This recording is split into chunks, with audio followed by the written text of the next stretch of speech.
Thank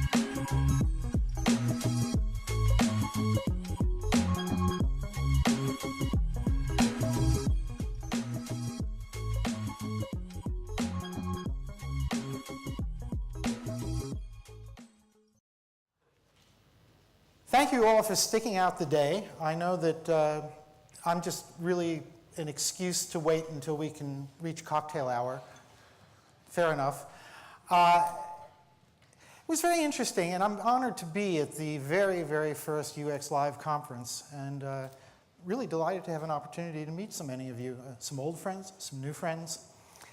One of the things I've noticed today is that I'm standing in the dark, so I will move over here. I have a tendency to wander around a lot, so you'll have to put up with that. In almost every talk, somebody has mentioned innovation. Innovation in terms of organizational change, innovation in terms of product design, and that's a good thing. Innovation is certainly something that we should be talking about. As a matter of fact, 7 years ago, the Financial Times had a very interesting article that Brussels was very, very concerned that there really wasn't enough innovation taking place in Europe. And certainly the United Kingdom has responded. There are many who say that London is in fact the most innovative city in the world. And of course there are also innovation districts in London. And then of course last fall various things happened, and one can discuss the situation of innovation moving forward. But what I've discovered over the course of many years now is that very few companies have a very clear idea as to what innovation is. And so if we look at some of the traditional definitions, for example, this is from the Oxford English Dictionary. The act of innovating, that's very helpful. The introduction of novelties, like clown noses? A change made in the nature or fashion of anything. My goodness, you know, if I decide to take off my shoes for this presentation, is that changing fashion? Is that innovative? I'm not so sure. Well, with all due respect for the OED, let's see what the Yanks have to say. The Merriam-Webster Dictionary says it's the introduction of something new. A new idea, method, or device. Again, these are not particularly useful definitions, but hopefully by the end of this talk, I'll be able to give you something that is maybe a little more useful in your work. Now, best practice is often considered the diametrical opposite. Best practice was a term coined by Tom Peters back in the 1980s.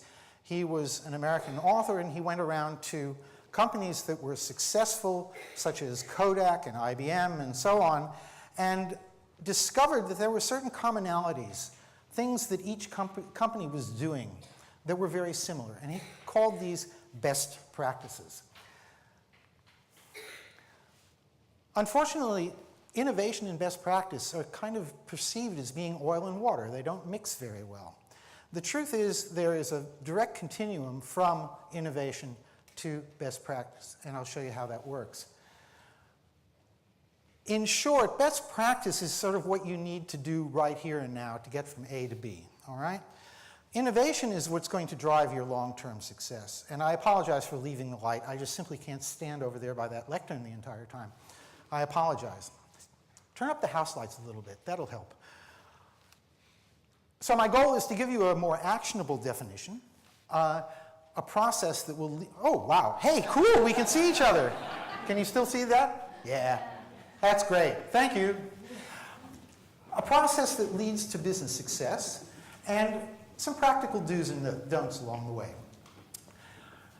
Now, there are three really bad reasons to innovate. Now, the first one, of course, is to differentiate your product or service. You say, ooh, we're going to be different. People are bored with whatever we have. Or to be original. Or to satisfy designer ego. Let me see some hands. How many people know what I'm talking about? All right. So we're all on the same page. Well, let me give you some examples. This is a car from the United States, the Octo Auto. It's from about 1908, 1909, and the idea, and they actually built some of these things. I have a picture someplace.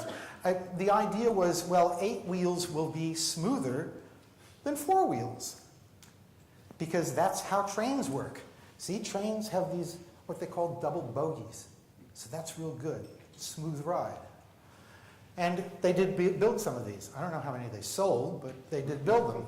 Now, the thing that they weren't really taking into consideration was, what were the state of roads in North America in 1908? And the only thing that I can tell you is it probably took twice as long to dig this heavy monster of a car out of the mud. But hey, it was early days for the automobile industry. In the same way it's early days for those of us who are working in interactive media. Let's face it, we're making it up as we go along. I don't care how many books you've read or written, and say, this is a new industry, and the things that we're doing today are better than the things we were doing 10 years ago, and 10 years hence, we're going to look back on 2017 and say, I can't believe we did what we did. It's just the way it is. So that's the Octo-Auto. Now, pushing the envelope isn't innovation either. This is the Happy Fork. Now, this basically has a little light that blinks the next time you are allowed to take a bite of something. Well, the BBC, God bless them, they say speed eating is the key to obesity. I'm not so sure it's speed eating. I mean, if you look at the crap that the Americans eat, or the crap that the Brits eat, you know, there are a lot of reasons why you get fat, and it's not necessarily because you're eating too fast. Following a fad, that's not innovation. This is the Zen litter box. It is Japanese, and the Japanese have a term, shindogu, which is their slang word for useless innovation. And so there are actually great websites out there with the sushi shades. I rather like that. If you have eyeglasses and they've run out of chopsticks, you can take the things off the eyeglasses and use them to eat your sushi. Weird stuff. But in terms of fad, we put up with a lot of crap. I mean, you know, first we had all these lovely skeuomorphic designs, and then suddenly it went to flat design, and Windows for mobile comes out, pretty good flat design, and within months, Apple had something new, looked the same way. If you look at the conference here, this is the way the program looks on the website, and you can see that they have two different size boxes. There's a slightly larger box for the workshop and a standard size box for the talks. Now, if we zoom in on this first one, it says, upon arrival, you will be registered and moved through to the Whittington suite to grab a breakfast snack and coffee. Please then make your way to the main auditorium to be seated by a ... Read more. So we click on the read more, and we find out that we need to be there by 8:45. So if any of you are in doubt as to when you're supposed to show up tomorrow morning, now you know. The point is, because we have this very strict design that we have to put up with, it's actually creating usability problems, cognitive problems. It's not really very good. And a lot of the things that we do in terms of fashionable, faddish design are really kind of counterproductive. If you look at websites today, lots of long pages with blocks of things and a hamburger menu at the top. Now, how is that different than the long gray pages of text with page anchors that we were designing back in 1994 and 95? I'm not sure that we've really taken many steps forward the last couple of years, but I digress. Invention is not innovation. Let me tell you a story about the Italian inventor Marconi. Now, throughout the late 1880s, early 1890s, Marconi worked on wireless telegraphy. And in fact, the very first wireless message was sent from the British Museum a couple of hundred yards down Tottenham Court Road in 1894. Now, he continued to improve this, and eventually he came up with an invention. And for this, he was awarded the Nobel Prize in Physics in 1909. And because my company also has an office in Zagreb, I am under contractual obligation to tell you that it should have gone to Nikola Tesla. But I digress. This, though, is the innovation. Can anyone tell me what this is a photo of? No idea? All right, I'll put a date on it. Anyone know what this is? No one? What? All right, the 15th of April, 1912. Morse code? What? Morse code? Morse code was Samuel Morse. That was 1840. No, wrong date. But it was, listen, you were brave enough to come up with an answer, so thank you for that. All right, I'll give you a big hint. What is this? The Titanic. Thank you very much. The Titanic, this is the only known photograph of the Marconi shack on the RMS Titanic. And the Titanic has the dubious distinction of being the first ship in the world to send out a distress call via the wireless. As a matter of fact, it starts at CQD, which means come quick distress. But the 1st of April 1912, they changed it to SOS. So they were the last to send a CQD and the very first to send an SOS. Now, wasn't that interesting? See, you learn so much coming to these conferences. The point is that another ship, the Carpathia, raced through ice for 4 hours and managed to pick up these survivors sitting in open lifeboats and saved about 800 people that evening. People who would have died of exposure had the Carpathia not come. Before the wireless came along, you had to be within hailing distance, or you had to be able to see rockets or something else. It was very, very difficult. If you were far away from other ships, there wasn't much you could do. That was the innovation. There's only one reason to innovate. And I think that this is where companies go wrong with all their skunk works. And you're going to lock a whole bunch of creative people in a room for 3 hours and say, now be creative. Be innovative. We'll come back at 5 o'clock. There's only one reason to innovate, and that is to solve a problem. That is the key. It's not the same as invention. And the thing is, if an innovation doesn't solve a problem, it's going to create one. Now, let's take a look at mouthwash. This is a Danish mouthwash called Zendium. And if you notice, there's a tube running down there. And that's because the mouthwash people say, well, mouthwash is mouthwash. It's just sugar water with a little alcohol in it. We'll create a dosing mechanism. I mean, most of us, we open the lid, and we pour it in the lid, and we drink the mouthwash, and that's it. No. The Zendium people say, no, you have to squeeze it, and it fills this thing at the top. And then when you release it, it goes and brings it down to an exact level. Because clearly people are overdosing on mouthwash. Actually, I told this story in the Russian Federation last week, and this is a big guy stands up in the back of the room. In the Russian Federation, it's a big problem. People drink mouthwash for to get drunk. I wasn't going to argue with him, but honestly, in a country where vodka costs less than water, why would anybody be drinking mouthwash? But this is my dentist. Now, mind you, she's a trained professional, so don't try this at home.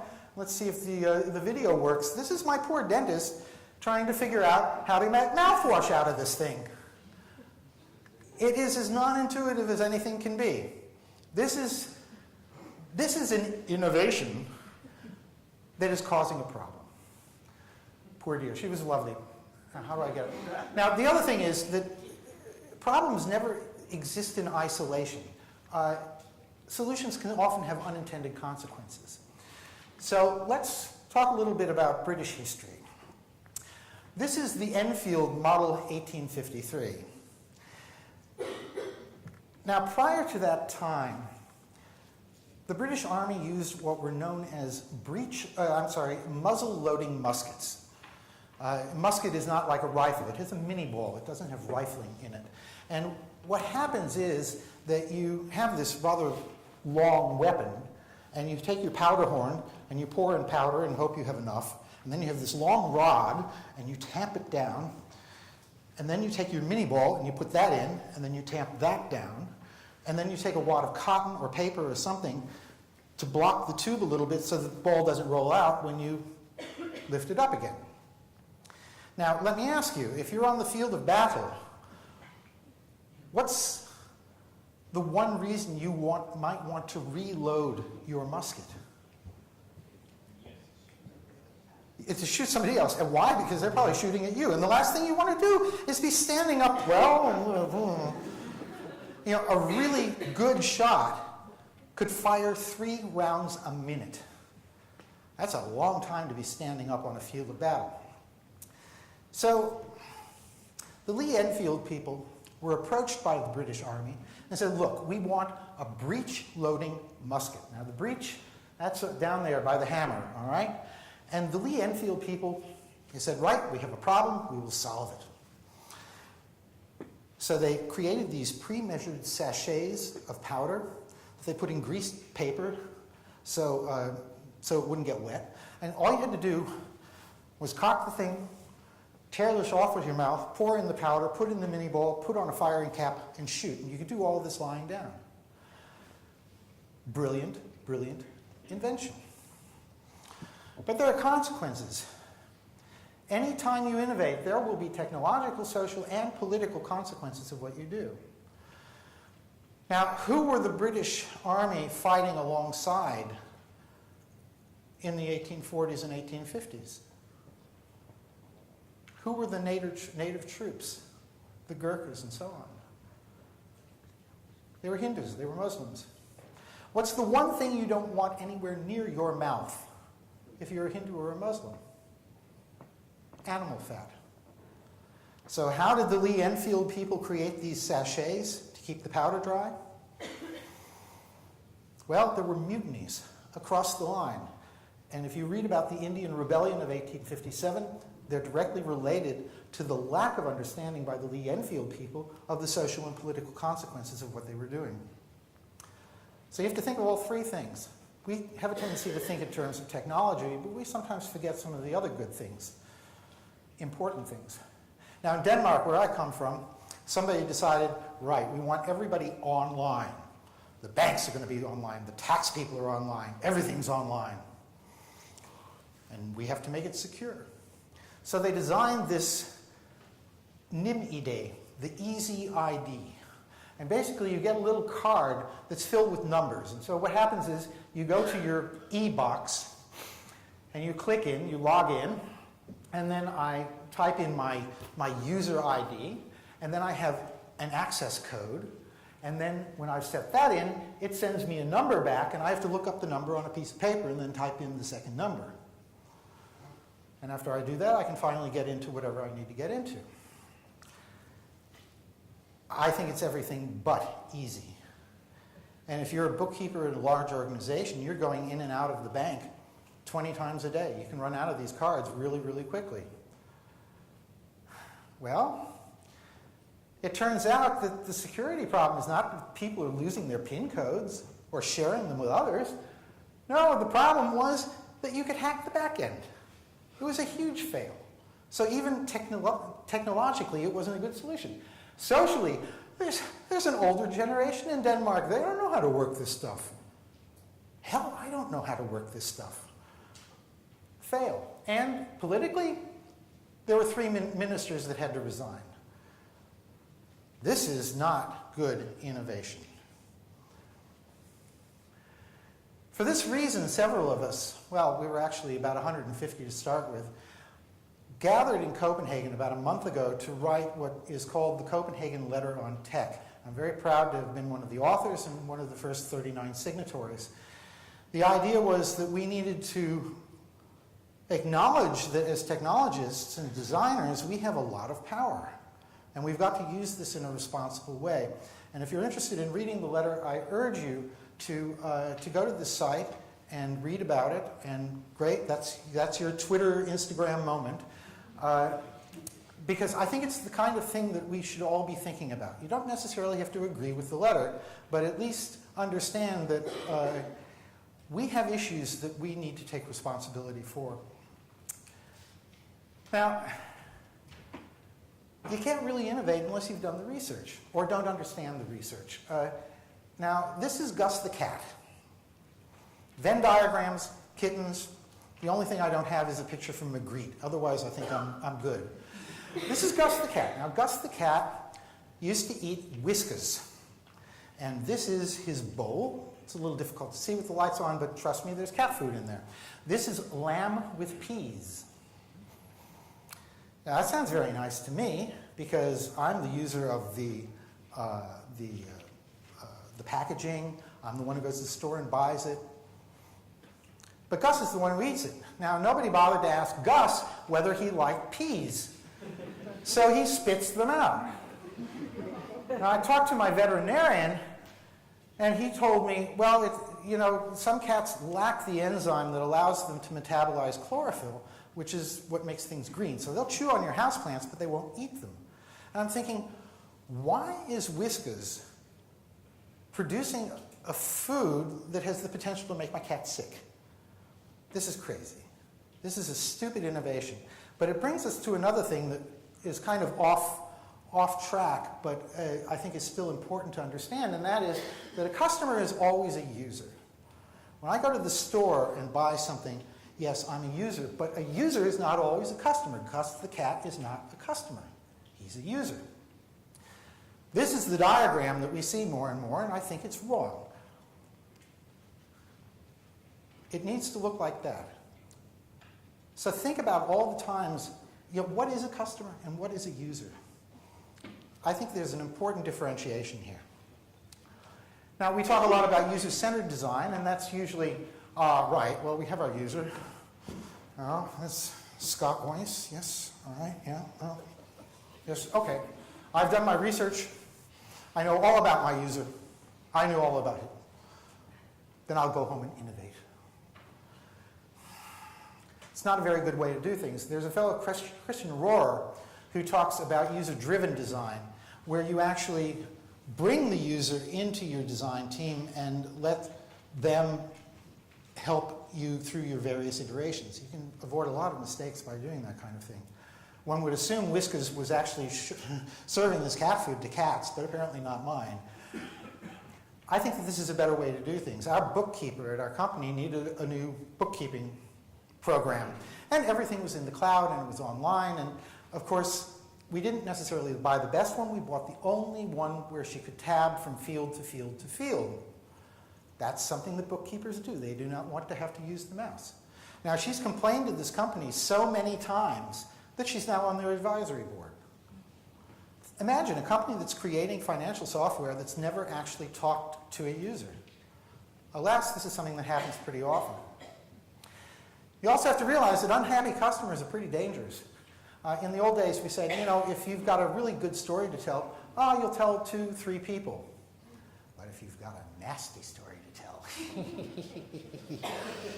you'll tell 1, 2, 3, 4, 5, 6, 7. You'll tell up to 17 people. Now, that was the old days. Who are we telling today? Twitter, Facebook, Trustpilot. We tell Google. So we've got to think through the consequences of our innovation. What are we doing? Are we just trying to be different? Are we just trying to follow a fad? What's the point of what we're doing? Are we truly solving a problem? Invention, that can absolutely be accidental. But innovation is a planned activity. It has to be. The other thing is that innovators understand the rules. I mean, this is, the difference between innovation and idiocy. You've got to understand how things are done. This is a site I found a couple of years ago. This is from some ophthalmology school. It says, navigational note. Click the downward arrow in the upper left-hand corner to navigate from chapter to chapter, 3 chapters at all. So my God, we're 20 years into interactive media and they don't know how to do 3 layers of navigation? This is absolutely crazy. Intuitive solutions should not really need instructions. Now that said, most of what we have to do with is their learned behaviors. The first time I got an Apple iPhone, the very first one, and all the icons started to jiggle, I got very nervous. I thought I'd broken the damn thing. I didn't realize that meant I could move them around. And I bet this has all happened to you at one point. That's why you start, well, I better read that quick start guide. It's not quite as intuitive as I thought it was going to be. This is a hoot. This is step-by-step instructions on accessing and using the Intuition Exploration Protocol. I never did figure out what this was, but if it needs that many instructions, there's something radically wrong. But the things that are radically wrong with very everyday objects. I travel a lot, and I'll tell you, just trying to take a shower is always a challenge. Now, you can see that there's a faucet here, so clearly water will come out. But there's also a hose and that leads up to the shower head. So one would assume that there would be some kind of an affordance to switch from one to the other. But like, where's the knob? What do you do? Well, I struggled with this for quite a while until I looked way up there, and there were instructions that I had to pull down on this thing. And that's how I got the shower to work. I'm sorry, I think this is bad design. Lots of shower pictures. Now, if you have two big knobs like that, what are they going to do? It's not a trick question. Come on. What do... Hot and cold, exactly. I get into the shower, I turn on the top one, and I get scalded. What I didn't realize was there was a rain shower thing above. And so the top one was in fact a thermostat that turned on the water, and the bottom one was using, or the top one changed where it was coming from, and the bottom one was the one that turned on the water. Now, just to make things extra easy, this of course was situated well outside the shower. No, honest to God, I don't go to a bathroom, and I better read the instructions before I do whatever I'm going to do. But maybe it's just because I'm an old fogey, but I think it's stupid. You know, we talk about intuition. There are really very few things, except for perhaps a baby suckling at his mother's breast. Everything else is pretty much learned behavior, and there is a spectrum. I mean, if we have a website, you know, we expect people to be able to use what's known in logical terms as retroductive inference. It means you learn something one place and you can use these skills someplace else. You go into an airport. Have any of you ever not been able to find baggage claim in an airport? No. Airports are pretty standardized. If you travel by rail, particularly if you have to change trains in an unfamiliar country, believe me, railway stations are not standardized at all. It gets very, very tricky. But think, if we went to an airport and we had to talk to somebody at check-in and said, yes, and here's your boarding pass, and you will find your plane at Port Q. Port Q? Yes, we're very innovative. We're very innovative. We had a consultant. We paid him a lot of money. Now, you may know them as gates, but we call them ports. And Q is the 17th letter of the Latin alphabet. So you may think of this as gate 17, but we call it Port Q. Have a nice flight. You know, if we had to do this 100 times a day, we'd go crazy. So now we're getting into best practice area. What are the kinds of things that we don't want to mess with or don't want to confuse? We want to keep the barrier to entry fairly low. And there's a spectrum. I mean, you know, you can expect people to have to learn to use an application to some extent. I don't think any of us were so motivated that we wanted to spend a lot of time learning how the application for this conference works. Now, happily, it works pretty well. I mean, I've been able to get it to do most of the things I wanted it to do. I didn't have to read an instruction booklet. If I was going to get the latest version of Photoshop, I think I'd better read the instruction booklet. This is another misconception, that somehow iteration is the diametrical opposite of innovation, and that's not true either. You see, we have incremental innovation, but then Clayton Christensen at Harvard talks about disruptive innovation. Let me give you an example.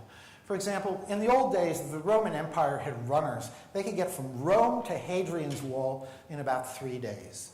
It's just a long relay race to get a message from one end of the empire to the other. Well, somewhat later, hey, we get the postal service. Very nice. Very convenient. And then in the 1980s, we got the fax. These are, in fact, incremental changes, incremental innovations, because we're still talking about static documents. The disruptive innovation came with email, because suddenly we could share documents in a different way, and certainly the idea of Google Doc, where you've got several people working on exactly the same document simultaneously, that is also very disruptive. Disruption is not necessarily bad, but you just need to recognize where you are, and it certainly doesn't mean that iteration and innovation don't go together. We talk about return on investment. Well, we can talk about return on innovation too. You know, basically, my problem is greater than the effort needed to learn the system.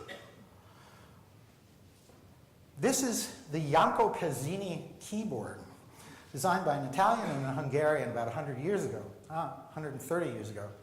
And Janko was a pianist, and of course, he was Hungarian, and he was very fond of Liszt. And if any of you are musicians, you know that Liszt is very difficult to play. There's some very, very tricky fingering involved. And so, along with his friend Pezzini, they decided, let's make a better keyboard, something that allows people to perform these pyrotechnics without breaking a finger. The thing, though, is that pianists who had trained for decades to learn the traditional system that had been in use for 400, 500, 600 years at that point, were they going to learn this? No. It was a really cool idea, but it was a failure.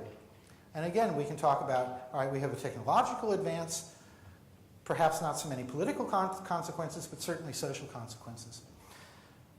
So whatever you're doing in terms of innovation, you got to make sure that people really feel that it's worthwhile. Fashion and habit. We talked a little bit about flat design. This is the way I think they play out. You have an invention, and then you have a period of innovation that leads to a best practice. That's all well and good. Now, if you just keep doing what you've always done, then just out of habit, that's not very good. I mean, I'm not using the same computers I was using 30 years ago. Thank goodness. Things change. I can't keep doing the same things that I've done throughout my life. There are certain things I can, yeah, but there are a lot of other things that have changed. I need to understand that.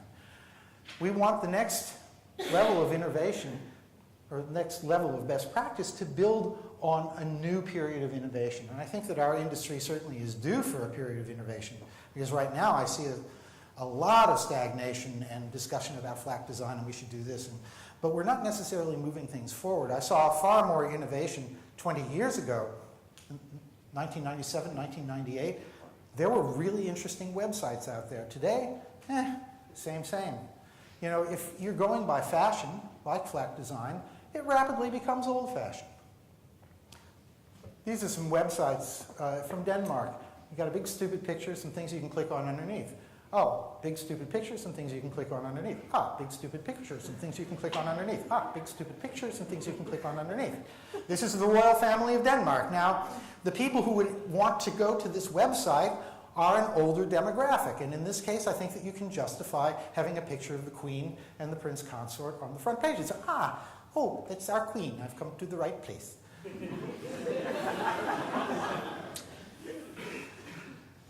And the truth is, if you think that this is good design, hey, let me give you a tip. You can download this shit for free from WordPress. This is not being particularly innovative or particularly fashionable or particularly anything useful. So I'd like to see that next level of innovation come. So what are the warning signs of fad and fashion? Well, they're basically three. First of all, if your solution is only being used in your local market, that can be a problem. Or if it's only being used by a specific vertical, a branch or an industry, that can be a problem. And finally, if you're still doing the things that look like what you were doing last week and the week before, then maybe you're not being quite as innovative as you think you are. Just keep this in mind. Do we have a digital revolution? Oh, I don't know. Do we have disruptive innovation? I don't see a lot of it right now. Do we need to start from scratch? Nah. No, I mean, basically, you know, we're just applying old skills in new ways. It's really not more difficult than that. The other thing is that a lot of innovation, not all, but a lot, combines two well-known techniques in a new and creative way. For example, how many of you have had to fight with your earphones or earplugs to try and get them untangled? All right, anybody who hasn't had this problem? Good. So, here's a solution. It's a zipper. It's a good solution. We know what a zipper is, we know what earplugs are. But combining them is a very interesting idea. And there are lots of these kinds of things. And so, again, when you're analyzing your possible solution to a problem, consider that, you know, it may be combining a couple of old things in a new way is what's going to be interesting. And then finally, this is the last one. It is very depressing, but innovations can take an awful long time to be accepted. There's an ad that Mobil Oil put out, late 60s, early 70s in the United States. So in 1895, there were only 2 cars in Ohio. Guess what happened?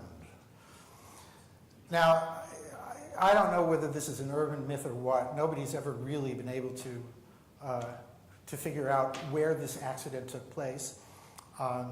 Personally, I think if it was anywhere, it was probably in California, but what do I know?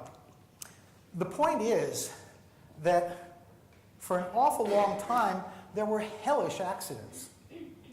Absolutely hellish accidents. Because the cars weren't safe, they didn't have safety glass in the window, and they did not have seat belts. And in 1957, this Swede, Niels Bolin, invented the 3-point safety harness, which Volvo introduced as standard equipment in 1959. Okay, that's an innovation. It's good. It was proven to save lives. And yet it was 1983 before we started having mandatory seatbelt laws. So innovation takes a depressingly long time to get through. So if you have a good idea and it's not selling as well as you would like it to, don't think it's necessarily because your idea is bad. If you've really thought through some of the things that I've mentioned here this afternoon, the chances are that maybe at some point it really will become a good thing. So don't be so quick to throw out ideas that are not immediately accepted. So, a better actionable definition of innovation, I hope I've given you that. I see it as a planned activity that addresses a problem of some sort. It can be latent or acknowledged, and it'll often combine 2 existing and understood technologies. Secondly, what's the process? You've got to do your research. You've got to make sure you're identifying real problems. You've got to think about how your solution is going to affect the world technologically, socially, and politically. These are absolutely key aspects, and they're not mentioned often enough. And then finally, practical do's and don'ts. Don't invent problems like the happy fork. Make sure that you're actually solving something that's worthwhile, and don't succumb to designer ego. It's a bigger problem than anybody wants to admit. The American president, Harry S. Truman, said, you know, it's amazing how much you can accomplish when we don't care who gets the credit. I think that that's important too. There are far too many, this is my patent, this is I invented one-click shopping, I did this, I did that. There's a lot of that going around. And I think that also, again, as designers and technologists, we have an obligation to share. And I can see our community becoming a little more secretive about what we do. We're not as willing to share our tricks of the trade as we were, say, 10 or 15 years ago. And that certainly is a good sign because it indicates that we're a maturing industry. But ultimately, it's conferences like this where I'm so pleased to see that people are sharing their ideas and sharing so freely of them. And I think that that's a good thing and we need to continue. So on that happy note, thank you very much for coming. And it's time to drink.